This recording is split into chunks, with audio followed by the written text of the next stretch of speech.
نحمده ونصلي على رسوله الكريم أما بعد فأعوذ بالله من الشيطان الرجيم بسم الله الرحمن الرحيم رب اشرح لي صدري ويسر لي أمري واحلل عقدة من لساني يفقهوا قولي۔ ابراہیم نے کہا میں اپنے رب کی طرف جاتا ہوں، وہی میری رہنمائی فرمائے گا۔ اے پروردگار، مجھے ایک بیٹا عطا کر جو صالحین میں سے ہو۔ اس دعا کے جواب میں ہم نے اسے ایک بردبار لڑکے کی بشارت دی۔ وہ لڑکا جو اس کے ساتھ دوڑ دھوپ کرنے کی عمر کو پہنچ گیا تو ایک روز ابراہیم نے کہا، بیٹا میں خواب دیکھتا ہوں کہ میں تجھے ذبح کر رہا ہوں، اب تو بتا تیرا کیا خیال ہے؟ اس نے کہا، ابا جان جو کچھ آپ کو حکم دیا جا رہا ہے اسے کر ڈالیے، آپ انشاءاللہ مجھے صابروں میں سے پائیں گے۔ آخر کو جب ان دونوں نے سر تسلیم خم کر دیا اور ابراہیم نے بیٹے کو ماتھے کے بل گرا دیا اور ہم نے ندا دی کہ اے ابراہیم تو نے خواب سچ کر دکھایا، ہم نیکی کرنے والوں کو ایسی ہی جزا دیتے ہیں۔ یقیناً یہ ایک کھلی آزمائش تھی اور ہم نے ایک بڑی قربانی فدیے میں دے کر اس بچے کو چھڑا لیا اور اس کی تعریف و توصیف ہمیشہ کے لیے بعد کی نسلوں میں چھوڑ دی۔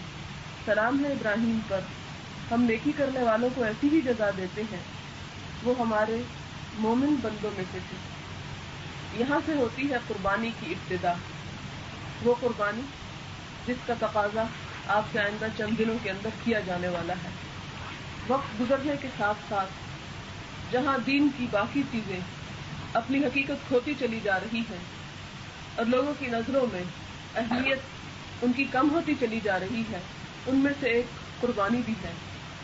قربانی کے بارے میں آج کل بہت کچھ وسوسے پائے جاتے ہیں کہ یہ ابراہیم علیہ السلام کی سنت تو تھی لیکن اسلام کی سنت نہیں ہے، اور بجائے اس کے کہ انسان بے شمار جانور ذبح کر ڈالے، بہتر یہ ہے کہ ان پیسوں کو کسی غریب کی مدد کے لیے استعمال کیا جائے یا کسی اور چیریٹی کے کام میں دے دیے جائیں۔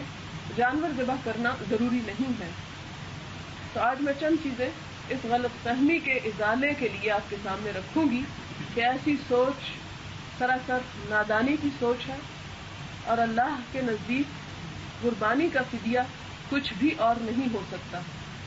یہ رسم جہاں سے چلی وہ آپ دیکھ رہے ہیں کہ حضرت ابراہیم علیہ السلام جنہوں نے اپنی قوم کی بت پرستی اور اپنے باپ دادا کا دین چھوڑ کر توحید کی راہ اپنائی اور سب چیزوں سے مایوس ہو کر رب کی طرف چل نکلے اور اسی پر امید رکھی کہ میرا رب ہی مجھے ہدایت دے گا، تو رب نے واقعی اسے ہدایت دی اور پھر رب نے اس ہدایت کے ساتھ ساتھ حضرت ابراہیم علیہ السلام کو طرح طرح کی آزمائشوں میں ڈالا جن کو انہوں نے بہت اچھی طرح پورا کیا۔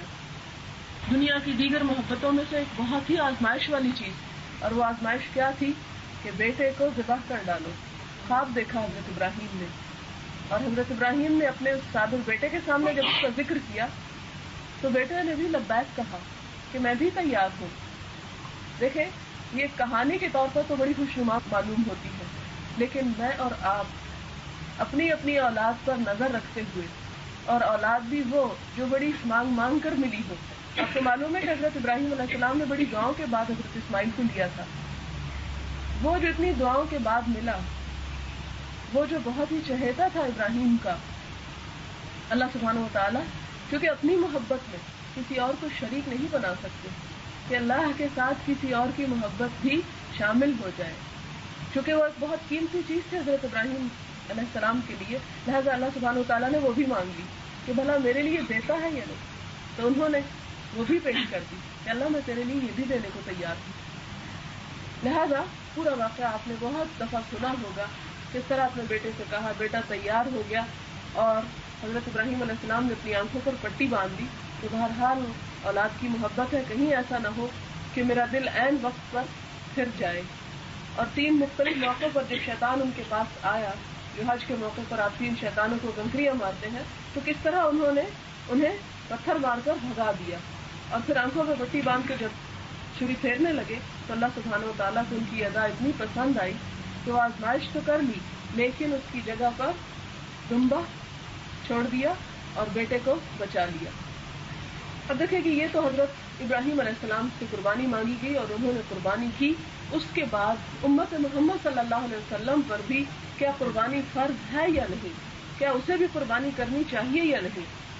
تو اس کے بارے میں قرآن پاک میں اللہ سبحانہ وتعالیٰ کا سورۃ الحج میں ارشاد ہے وَلِكُلِّ أُمَّةٍ جَعَلْنَا مَنْسَكًا لِيَذْكُرُوا اسْمَ اللَّهِ عَلَى مَا رَزَقَهُم مِّن بَهِيمَةِ الْأَنْعَامِ فَإِلَٰهُكُمْ إِلَٰهٌ وَاحِدٌ فَلَهُ أَسْلِمُوا وَبَشِّرِ الْمُخْبِتِينَ الَّذِينَ إِذَا ذُكِرَ اللَّهُ وَجِلَتْ قُلُوبُهُمْ وَالصَّابِرِينَ عَلَى مَا أَصَابَهُمْ وَالْمُقِيمِ الصَّلَاةِ وَمِمَّا رَزَقْنَاهُمْ يُنْفِقُونَ وَالْبُدْنَ جَعَلْنَاهَا لَكُم مِّن شَعَائِرِ اللَّهِ لَكُمْ فِيهَا خَيْرٌ فَاذْكُرُوا اسْمَ اللَّهِ عَلَيْهَا صَوَافَّ فَإِذَا وَجَبَتْ جُنُوبُهَا فَكُلُوا مِنْهَا وَأَطْعِمُوا الْقَانِعَ وَالْمُعْتَرَّ كَذَلِكَ سَخَّرْنَاهَا لَكُمْ لَعَلَّكُمْ تَشْكُرُونَ لَن يَنَالَ اللَّهَ لُحُومُهَا وَلَا دِمَاؤُهَا وَلَكِن يَنَالُهُ التَّقْوَى مِنكُمْ كَذَلِكَ سَخَّرَهَا لَكُمْ لِتُكَبِّرُوا اللَّهَ عَلَى مَا هَدَاكُمْ وَبَشِّرِ الْمُحْسِنِينَ۔ اللہ سبحانہ وتعالیٰ کا ارشاد ہے ہر امت کے لیے ہم نے قربانی کا ایک قاعدہ مقرر کر دیا اور امت محمد صلی اللہ علیہ وسلم بھی اس سے مستثنا نہیں کہ وہ قربانی کو کسی اور چیز سے کمپنسیٹ کر دے، نہیں، جب قربانی مانگی جائے گی تو قربانی ہی کرنا پڑے گی، اس لیے کہ یہ چیز اللہ سبحانہ وتعالیٰ نے مقرر کر دی ہے تاکہ اس امت کے لوگ ان جانوروں پر اللہ کا نام لیں جو اس نے ان کو بخشے ہیں۔ ان مختلف طریقوں کے اندر مقصد ایک ہی ہے، بس تمہارا خدا ایک ہی خدا ہے اور اسی کے تم مطیع و فرما بردار بنو۔ اور اے نبی صلی اللہ علیہ وسلم بشارت دے دو عاجزانہ روش اختیار کرنے والوں کو جن کا حال یہ ہے کہ اللہ کا ذکر سنتے ہیں تو ان کے دل کانپ اٹھتے ہیں، جو مصیبت بھی ان پر آتی ہے اس پر صبر کرتے ہیں، نماز قائم کرتے ہیں اور جو کچھ رزق ہم نے ان کو دیا ہے اس میں سے خرچ کرتے ہیں۔ پھر اس کے بعد اللہ سبحانہ وتعالیٰ ارشاد فرماتے ہیں اور قربانی کے اونٹوں کو ہم نے تمہارے لیے شاعر اللہ میں شامل کر دیا ہے، اللہ کی نشانیوں میں شامل کر دیا ہے، یعنی قربانی کے جو بھی جانور ہیں وہ اللہ کی نشانیاں ہیں اور ان نشانیوں کو تمہیں اسی طرح قائم کرنا ہے جس طرح اللہ نے انہیں قائم کرنے کا حکم دیا، تمہارے لیے ان میں بھلائی ہے۔ پھر ہم نے کہاں سے سوچ لیا کہ قربانی کرنا جانوروں کو ضائع کرنا ہے یا انہیں نقصان پہنچانا ہے یا پیسہ ضائع کرنا ہے؟ اللہ سبحانہ وتعالیٰ فرماتے ہیں تمہارے لیے ان میں بھلائی ہے، انہیں کھڑا کر کے ان پر اللہ کا نام لو، اونٹوں کو، اور جب قربانی کے بعد ان کی پیٹھیں زمین پر ٹک جائیں تو ان میں سے خود بھی کھاؤ اور ان کو بھی کھلاؤ جو قناعت کیے بیٹھے ہیں اور ان کو بھی جو اپنی حاجت پیش کریں۔ ان جانوروں کو ہم نے اس طرح تمہارے لیے مسخر کیا تاکہ تم شکریہ ادا کرو، نہ ان کے گوشت اللہ کو پہنچتے ہیں نہ خون، مگر اسے تمہارا تقویٰ پہنچتا ہے۔ اس نے ان کو تمہارے لیے اس طرح مسخر کیا تاکہ اس کی بخشی ہوئی ہدایت پر تم اس کی تکبیر کرو، اور اے نبی صلی اللہ علیہ وسلم نیکوکار لوگوں کو بشارت دے دو۔ عام طور پر ایک تصور یہ بھی پایا جاتا ہے کہ قربانی جو ہے اگر امت محمد صلی اللہ علیہ وسلم پر فرض ہے تو وہ صرف حاجیوں پر ہے، حالانکہ یہ بات کہیں بھی تخصیص کے ساتھ یہ نہیں فرمائی گئی کہ جو لوگ صرف حج کرنے کے لیے جائیں وہ تو قربانی کریں اور جو گھروں میں پیچھے بیٹھے ہیں وہ قربانی نہ کریں۔ اب دیکھیں کہ اگر اس عید پر قربانی ختم ہو جائے تو بھلا بتائیے یہ عید کیا عید باقی رہے؟ اس عید میں پھر خوشی کی کیا چیز رہ جائے گی؟ یعنی کون سا مقصد ہوگا؟ تو یہ دراصل اس دن میں قربانی کرنا ایک تو حج پہ جانے والوں کے ساتھ ایک قسم کی مشارکت ہو جاتی ہے، اور دوسرا یہ کہ سنت سے ہمیں حضور صلی اللہ علیہ وسلم کی قربانی کرنا ثابت ہے۔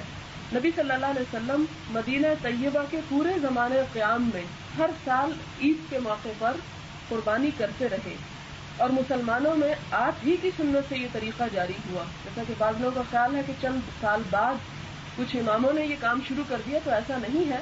خود حضور صلی اللہ علیہ وسلم حج کے فرض ہونے سے پہلے بھی، آپ کو معلوم ہے حج تو یہ آخر میں آ کے فرض ہوتا ہے نا، 9ویں یا 10ویں ہجری میں فرض ہوتا ہے، لیکن یہ کہ اس سے پہلے بھی حضور صلی اللہ علیہ وسلم جتنے سال مدینہ میں رہے ہر سال قربانی کرتے رہے، اور اس کی اتنی آپ صلی اللہ علیہ وسلم نے تاکید کی، آپ نے فرمایا من وجد ساعة فلم يضحي جس کو اللہ نے استطاعت دی ہو پھر وہ قربانی نہ کرے تو وہ ہماری نمازوں کی جگہ کے قریب بھی نہ آئے، یعنی گویا وہ ہم میں سے نہیں، اس لیے کہ امت محمد صلی اللہ علیہ وسلم میں شامل ہونے کے لیے قربانی کرنا ضروری ہے۔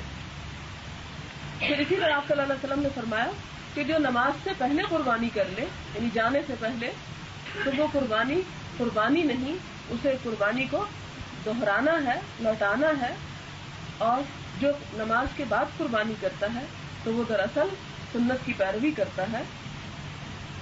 حضرت علی رضی اللہ تعالیٰ عنہ کی روایت ہے کہ آپ صلی اللہ علیہ وسلم نے فرمایا، اے لوگوں قربانی کرو، جانوروں کا خون آخرت کے ثواب کی نیت سے بہاؤ، دوسروں پر فخر جتانے کے لیے نہیں۔ کتنے افسوس کی بات ہے کہ ہمارے ہاں کچھ اس طرح کا ٹرینڈ ہوتا چلا جا رہا ہے کہ اچھے سے اچھا جانور تو ہم ذبح کرتے ہیں لیکن اس کے پیچھے نیت اچھی نہیں ہوتی۔ نیت کیا ہوتی ہے؟ فخر جتانا کہ ہم نے 3000 کا بکرا ذبح کیا اور فلاں نے 2000 کا، یا اس کے علاوہ یہ کہ ہم نے 3 ذبح کیے یا 4 ذبح کیے۔ تو یہ کثرت عدد یا اس کی کوالٹی پر یا کوانٹٹی پر فخر کرنا، اس سے اللہ کو کوئی غرض نہیں۔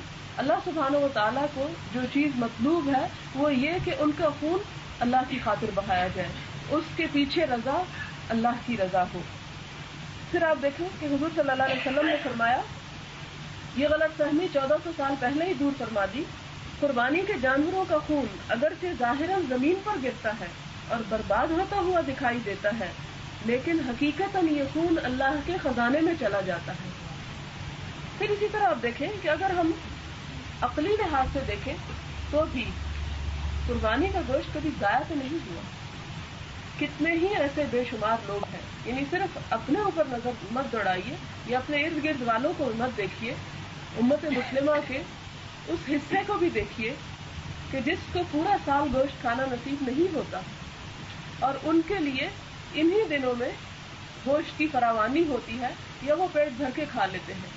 اور ان سب سے پہلے آپ دیکھیں کہ کتنے بے شمار لوگ، ہزاروں کی تعداد میں لوگ سال بھر ان جانوروں کو پالتے رہتے ہیں کہ ان کا یہ ایک بزنس ہوتا ہے عید کے موقع پر ان جانوروں کو بیچنا۔ اب اگر سب لوگ قربانی چھوڑ دیں تو آپ دیکھیں کہ ایک طرف تو آپ دعویٰ کر رہے ہیں کہ اس پیسے سے آپ غریبوں کی مدد کر رہے ہیں، ان کو خیرات دے رہے ہیں، اور دوسری طرف آپ ان پیسوں کو یوں بانٹ کر مفت میں تقسیم کر کے لوگوں کو بیکار میں لینے کا عادی بنا رہے ہیں۔ تو اللہ کی سنت کا انکار جو ہے دراصل فائدے کی چیز نہیں، بلکہ عقل بھی اس بات کا تقاضا کرتی ہے کہ ایسا ہونا چاہیے جیسا کہ اللہ سبحانہ وتعالیٰ نے ہمیں حکم دیا ہے اور جس چیز کو پسند فرمایا ہے۔ ایک مسلمان کے لیے تو اتنا ہی کافی ہے کہ اس کا رب اسے کوئی حکم دے اور وہ آمنا و صدقنا کہے کہ اللہ مجھے قبول ہے، میری خوشی اسی میں ہے، اس لیے کہ میں نے تیرے سامنے اپنا سب جھکا دیا ہے۔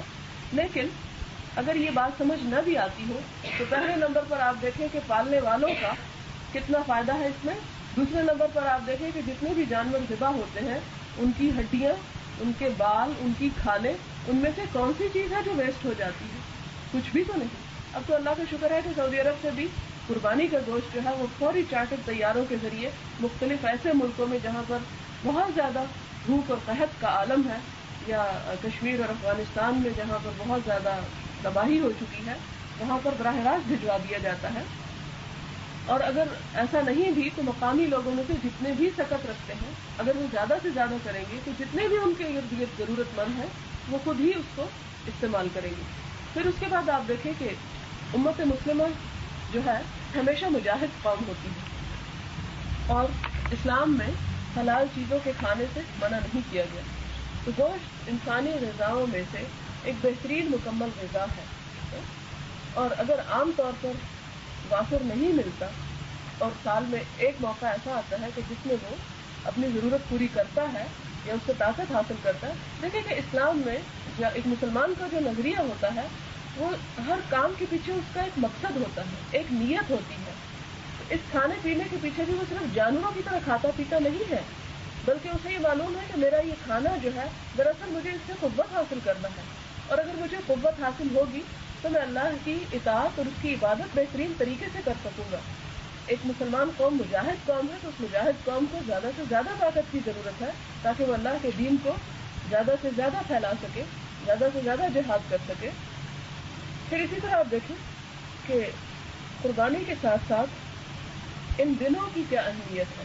جن دنوں میں ہم قربانی کرتے ہیں، عام طور پر ذی الحجہ کے یہ دن ہمارے عام دنوں کی طرح گزر جاتے ہیں اور ہم اس بات سے بالکل بے خبر رہتے ہیں کہ ہمارے پاس کتنی بڑی دولت ہے جو دن رات ہمارے دروازے پہ پڑی ہے اور ہم اس کی طرف سے آنکھیں موڑے ہوئے ہیں.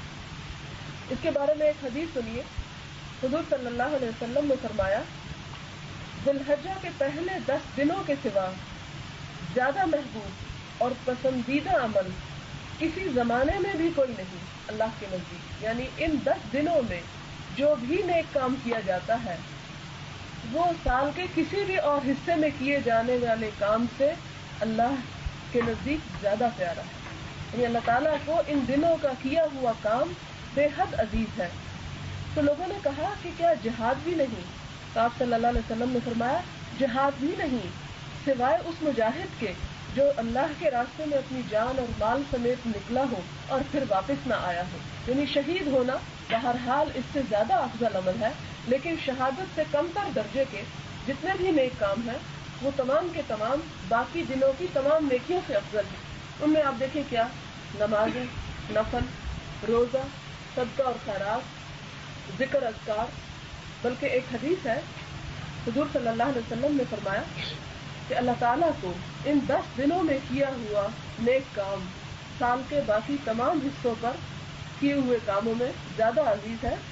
لہذا ان میں کیا کرو، فَأَكْثِرُوا فِيهِنَّ مِنَ التَّهْلِيلِ وَالتَّكْبِيرِ وَالتَّحْمِيدِ.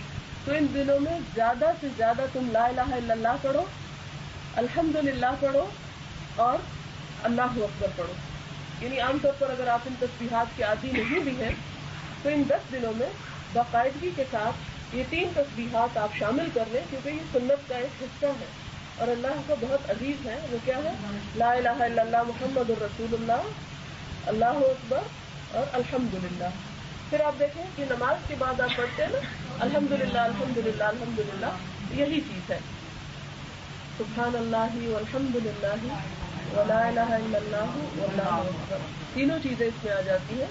پھر اسی طرح آپ دیکھیں اللہ اکبر لا الہ الا اللہ واللہ اکبر وللہ الحمد. یہ تکبیر جو ہے یہ بھی صحابہ کرام ان دنوں میں اور خاص طور پر عید کے دن میں بہت کثرت سے کرتے تھے. کبھی آپ کو اتفاق ہوا ہوگا عیدگاہ جانے کا تو آپ نے دیکھا ہوگا کہ یہ تسبیحات جو ہے نماز سے پہلے تک پڑھی جاتی ہے. پھر اسی طرح آپ دیکھیں ایک اور تسبیح ہے، اللہ اکبر کبیرہ والحمد للہ کثیرہ وسبحان اللہ بکرۃ واصیلا. اس کا مطلب ہے اللہ اکبر کبیرہ، اللہ بہت بڑا ہے، بہت ہی بڑا. والحمد للہ کثیرہ، اور شکر ہے اللہ کا، تعریف ہے اللہ کی بہت ہی زیادہ. وسبحان اللہ، اور پاک ہے اللہ، یعنی میں یہ تسبیح کرتی ہوں بکرۃ واصیلا، صبح بھی اور شام بھی. تو ان میں سے آپ جو بھی آسانی کے ساتھ کر سکیں کرتے رہیں. کہ یہ دن بھی رمضان سے کسی طور پر کم نہیں ہے، مگر ہمارے یہاں افسوس کی بات ہے کہ رمضان میں تو ایک خاص اہتمام ہوتا ہے، لیکن ان دنوں میں اہتمام نہیں ہوتا، جو کہ کرنا ضروری ہے. صرف حاجیوں کو سمجھا جاتا ہے کہ وہی عبادت میں ہے، ہم نہیں ہیں، حالانکہ ہم سب اس میں شامل ہیں. پھر آپ دیکھیے کہ عام طور پر ایسا ہوتا ہے کہ حاجی لوگ جو ہیں وہ اس بات کا اہتمام کرتے ہیں کہ پہلے 10 دنوں میں اپنے ناخن نہ کاٹیں، بال نہ ترشوائیں. لیکن جو ہم لوگ ہیں ہمیں یاد بھی نہیں ہوتا کہ یہ ذی الحجہ کے دن اور اس کا اہتمام نہیں کیا جاتا. لیکن یہ مسنون ہے کہ جو لوگ قربانی دینا چاہتے ہیں خاص طور پر وہ حج پر جانے والوں کے ساتھ شریک ہونے کے لیے اجر و ثواب میں اور امت کا ایک حصہ ہونے میں وہ بھی قربانی دینے تک اپنے بال اور اپنے ناخن جو ہے وہ نہ کاٹیں. 9ویں کا جو روزہ ہے عرفہ کے دن کا روزہ، عرفہ آپ کو معلوم ہے کہ 9ویں کے دن کو کہتے ہیں جس دن حج ہوتا ہے. آپ کو معلوم ہے کہ حج جو ہے عام طور پر لوگ سمجھتے ہیں کہ مدینے میں جانا جو ہے وہ حج ہے، حالانکہ حج جو ہے وہ عرفات کے میدان میں 9 ذی الحجہ کو قیام کرنا. ہاں وہ قیام ایک لمحے کا ہی کیوں نہ ہو، زوال آفتاب سے بعد اس سے پہلے بھی نہیں اور غروب آفتاب کے بعد بھی نہیں. یعنی جب زوال ہونا شروع ہوتا ہے اس وقت سے لے کر غروب آفتاب تک، ظہر کے شروع ہونے سے مغرب تک جو وقت ہے، یہ آپ کو لازماً عرفات کی ان حدود کے اندر جو مقرر کی گئی ہیں اس میں آ کے آپ کو گزارنا ہے، چاہے 5 منٹ کے لیے ہو چاہے 1 گھنٹے کے لیے. یہ ہے کہ مسنون یہ ہے کہ غروب آفتاب کے وقت نکلا جائے وہاں جب اعلان ہوتا ہے. اب یہ کہ جو لوگ وہاں حج نہ کر رہے ہوں وہ اب کیا کریں، تو ان کے لیے بھی اللہ سبحانہ و تعالیٰ نے ایک بہت ہی برکت اور ثواب کی چیز رکھی. حضرت ابو ہریرہ سے روایت ہے کہ حضور صلی اللہ علیہ وسلم نے فرمایا کہ عرفہ کے دن روزہ رکھنا 2 سال کے گناہوں کا کفارہ ہے، ایک گزرے ہوئے اور ایک آنے والے. لہذا کوشش کیجئے کہ اس دن کا روزہ جو ہے، یعنی حج کے دن کا روزہ جیسے نیکسٹ ڈے عید ہے، تو صرف شاپنگ میں نہ گزر جائے بلکہ روزہ بھی ساتھ رکھ لیا جائے، کیونکہ اس روزے کا بہت ثواب ہے. لیکن جو لوگ حج کر رہے ہوں وہ نہیں یہ روزہ رکھ سکتے، ان کو منع کیا گیا ہے. کیونکہ ایک دفعہ ایسا ہوا کہ صحابیہ تھی، انہیں اس بات کا پتہ کرنا تھا کہ حضور صلی اللہ علیہ وسلم روزہ سے ہیں یا نہیں، کیونکہ انہوں نے اس بات کو سن رکھا تھا کہ اس دن کے روزے کا بہت اجر و ثواب ہے. تو انہوں نے دودھ بھیجا آپ صلی اللہ علیہ وسلم کے پینے کے لیے، جبکہ آپ صلی اللہ علیہ وسلم عرفات میں خطبہ دے رہے تھے، حج کا خطبہ. تو آپ صلی اللہ علیہ وسلم نے دودھ نوش فرمایا، جس سے انہیں اس بات کا یقین ہو گیا کہ آج کے دن حاجی روزہ نہیں رکھیں گے، ان کا روزہ نہیں ہوگا. پھر آپ دیکھیے کہ جن لوگوں کو قربانی کرنا ہے وہ قربانی کرنے تک اور خصوصاً نماز کے پڑھنے تک روزہ رکھیں گے، یعنی صبح کے وقت کچھ نہیں کھائیں گے. یہ بھی مسنون ہے اور بہت ہی باعث ثواب ہے. حتیٰ کہ صحابیات جو تھیں وہ اپنے چھوٹے بچوں کو دودھ بھی نہیں پلایا کرتی، انہیں بھی بھوکا رکھتی، یعنی روزے سے رکھتی. تو یہ ہے کہ جو بھی سنت کو زندہ کر سکے، نماز کے بعد جب واپس آئیں گے گھر تو اس وقت آپ کچھ کھائیں. بہتر یہ ہے جن لوگوں نے قربانی کرنی ہے قربانی سے کھائیں، لیکن یہ کہ اگر آپ کو صفائی میسر نہیں تو سارا دن بہرحال آپ روزہ نہیں رکھیں گے. اس میں اگر تو امید ہے کہ جلدی ہو جائے گا تو پھر تھوڑا اور صبر کر لیں. پھر آپ دیکھیں کہ 9 تاریخ سے لے کر 13 تاریخ تک ایام تشریق کے لیے کہا جاتا ہے. ان 4 دنوں میں خصوصاً فرض نماز کے بعد اور ویسے چلتے پھرتے یہ تکبیریں جو ہیں یہ زبان پر ہونی چاہیے. حضور صلی اللہ علیہ وسلم کا یہ طریقہ ہے، تو یہ بھی آپ صلی اللہ علیہ وسلم کی سنت ہے. ہمیں اس سنت سے بھی محبت کرنا چاہیے اور اسے اپنا اعمال کا ایک حصہ بنانا ہے انشاءاللہ ان 4 دنوں میں. تو تکبیریں کیا ہیں؟ اللہ اکبر، اللہ اکبر، لا الہ الا اللہ، واللہ اکبر، اللہ اکبر، وللہ الحمد. پھر اسی طرح باقی کچھ اور بھی مسائل ہیں، جیسے قربانی کی کھال جو ہے اس کو صدقہ کیا جاتا ہے، اسے بیچ نہیں سکتے آپ. اسی طرح قصاب جو ہے، یہ قصائی جو ہے، اسے آپ قربانی کے گوشت میں سے اجرت نہیں دیں گے بلکہ الگ سے اجرت دیں گے. ویسے اگر آپ ہدیے کے طور پر اسے گوشت دینا چاہیں تو وہ ہدیہ ضرور ہوگا لیکن اس کا صلہ نہیں ہوگا، یہ نیت نہیں ہوگی. اسی طرح یہ ہے کہ جن لوگوں نے قربانی کرنا ہو وہ اپنی قربانی کو اپنے ہاتھ سے کریں تو زیادہ بہتر ہے. اب ایک خواتین کے بارے میں، خواتین قربانی کر سکتی ہیں لیکن اگر نہ کرنا چاہے تو نہ کریں. ہمارے ہاں عام طور پر یہ تصور پایا جاتا ہے کہ عورت ذبح نہیں کر سکتی اور عورت کے ہاتھ سے ذبح کیا ہوا مکروہ ہے یا حرام ہے. حالانکہ اسلام میں اس کا کوئی تصور نہیں. عورت ذبح کر سکتی ہے اور عورت کا ذبح کیا ہوا سراسر حلال ہے. اگر نہ کر سکے تو ان کے اوپر کم از کم ہاتھ رکھ دے. ہاتھ رکھنا بھی جو ہے وہ مسنون ہے، لیکن یہ نہ ہو کہ پتہ ہی نہ ہو کہ گوشت کہاں بنا، کہاں کٹا اور کہاں گیا. یہ چیز نہیں ہونی چاہیے کیونکہ اس گوشت کو دیکھ کر یہ خاص قسم کے جذبات انسان کے اندر پیدا ہوتے ہیں. پھر دیکھیں کہ قربانی کی بہت ساری حکمتیں ہیں جو آپ مختلف میگزینز میں ادھر ادھر سنیں گے پڑھیں گے، وہ فلسفے وہ یہاں بیان کرنے کی اتنی ضرورت نہیں ہے. مجھے مختصراً یہ بات عرض کرتی چلوں کہ قربانی دراصل انسان کو قربانی کرنا سکھاتی کہ انسان صرف ایک جانور کو ذبح نہ کرے بلکہ اپنے ان جذبات کو، اپنے ان افکار کو، اپنی ان سوچوں کو اور اس انا کو جو اللہ کی اطاعت کے آڑے آ جاتی ہے اسے بھی قربان کرنا سیکھے. یہ دراصل انسان کو سکھاتی ہے کہ جس خدا کی خاطر وہ اپنے خون پسینے کی کمائی کا پیسہ لگا کے ایک جانور ذبح کر رہا ہے، اسی خدا کی خاطر انسان ان ناپاک جذبات کو بھی قربان کرنا سیکھے، حرص و حوث کو قربان کرنا سیکھے ایک دوسرے کے ساتھ جو ظلم و زیادتی ہے اس کے جذبات کو قربان کرنا سیکھے، جو عام طور پر رشتے داروں کے اندر، پڑوسیوں کے اندر، دوستوں کے اندر یا کسی بھی تعلق کے اندر پائی جا سکتی ہے، کیونکہ تعلق سے مراد یہ کہ انسانی معاشرے میں پائے جانے والے جتنے بھی تعلق ہیں وہ سب اس میں شامل ہیں، تو ان کے اندر بھی ایثار اور قربانی کا جذبہ انسان کے اندر پیدا ہونا چاہیے.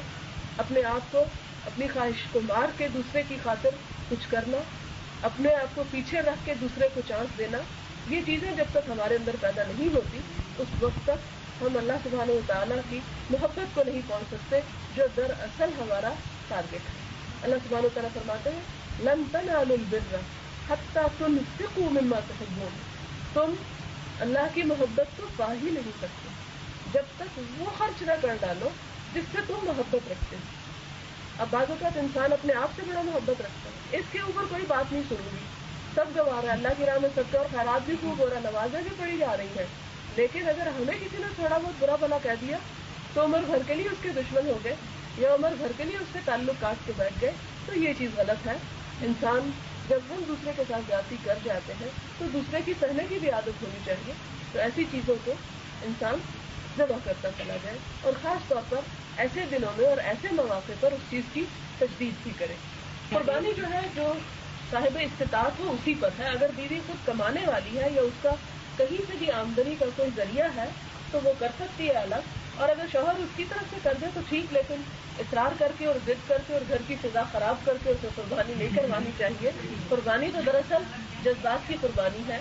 اگر آسانی سے آپ کے شوہر آپ کے لیے بھی کر رہے ہیں تو ٹھیک ہے، لیکن اگر آپ خود جاب کرتی ہیں، خود کمانے والی ہیں، تو پھر آپ کو بھی کرنی ہے.